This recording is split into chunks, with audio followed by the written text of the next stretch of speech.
उत्तर प्रदेश के मुख्यमंत्री योगी आदित्यनाथ ने गुरुवार को अपने अयोध्या दौरे की शुरुआत रामनाथ स्वामी मंदिर में आयोजित महाकुंभाभिषेक और प्राण प्रतिष्ठा समारोह में हिस्सा लेकर किया। इस दक्षिण भारतीय शैली के मंदिर में नवस्थापित शिवलिंग का पूजन अर्चन करने के साथ सीएम योगी ने प्रदर्शनी की, जिसमें उन्होंने अयोध्या धाम तमिलनाडु का विशेष रिश्ता है जो हजारों वर्षों की परंपरा को दर्शाता है। सीएम योगी रामनाथ स्वामी स्थापना को एक भारत श्रेष्ठ भारत संकल्प को समृद्ध करने वाला प्रयास बताया। उन्होंने कहा कि राम स्वामी का कार्यशाला में विराजमान होना अत्यंत आनंद का क्षण है। अयोध्या धाम तमिलनाडु का एक विशेष रिश्ता है, हजारों वर्षों की परंपरा है। हजारों वर्ष पहले मर्यादा पुरुषोत्तम श्री राम श्रीलंका माता सीता की खोज के लिए निकले थे।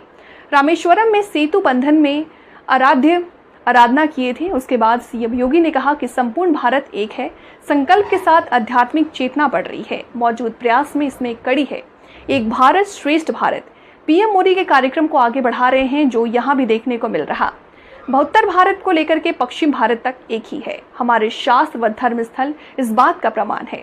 सरकार अलग अलग रही हो, लेकिन भारत का परंपरा एक हमेशा एक रहा है, जो हमें मजबूती प्रदान करता है।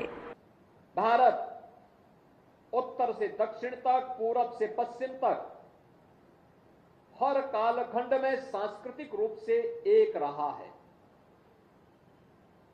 एक रहा है।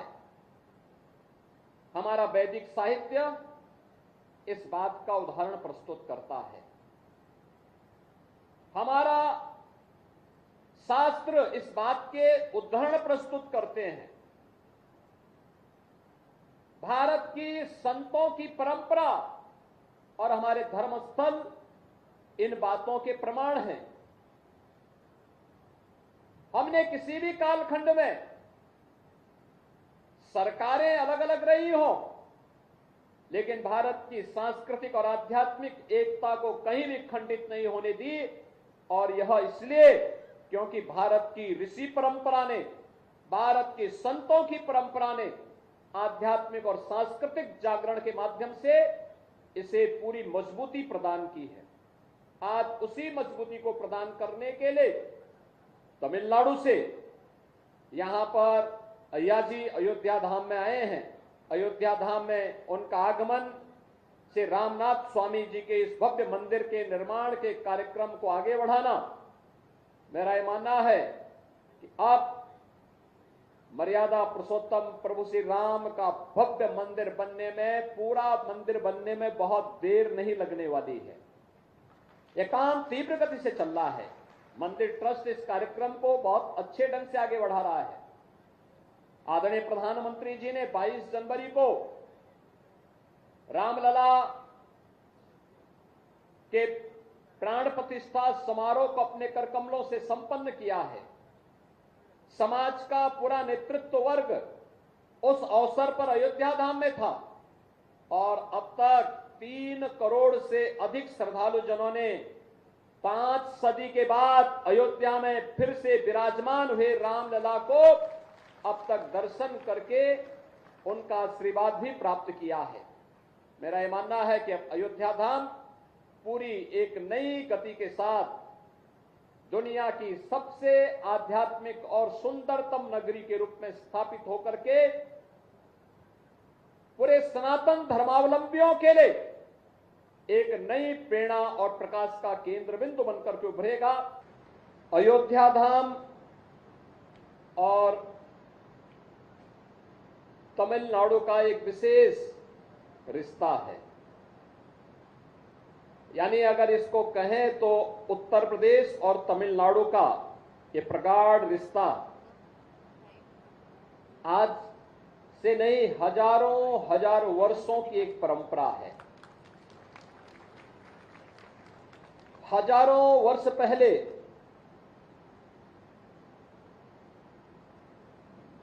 मर्यादा पुरुषोत्तम प्रभु श्री राम, जो श्री हरि विष्णु जी के एक अवतार थे, वे जब श्रीलंका में माता सीता को की खोज के लिए निकले थे तो तमिलनाडु वह स्थान था जहां पर श्री रामेश्वरम के पवित्र स्थल पर उन्होंने सेतु बंध के निर्माण के पूर्व अपने आराध्य भगवान शिव की प्रगाढ़ आराधना की थी और शिव की कृपा से सेतु बंध का निर्माण भी होता है।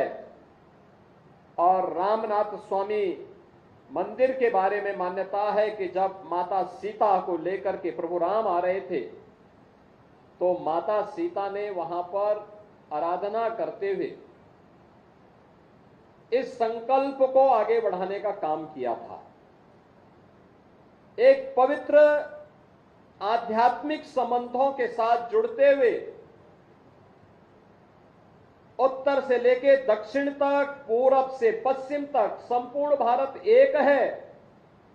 इस संकल्प के साथ यह आध्यात्मिक परंपरा इन सांस्कृतिक और आध्यात्मिक मानबिंदुओं की स्थापना करते हुए आगे बढ़ रही है।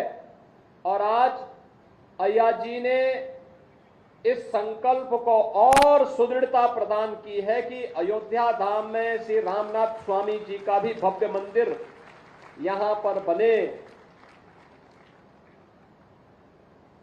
ये हमारी मत, संप्रदाय और पंथों की उपासना विधि की अनेकता के बाद भी एक भाव और एक भावना के साथ हम एक भारत श्रेष्ठ भारत के प्रधानमंत्री मोदी जी के संकल्प को ही आगे बढ़ा रहे हैं।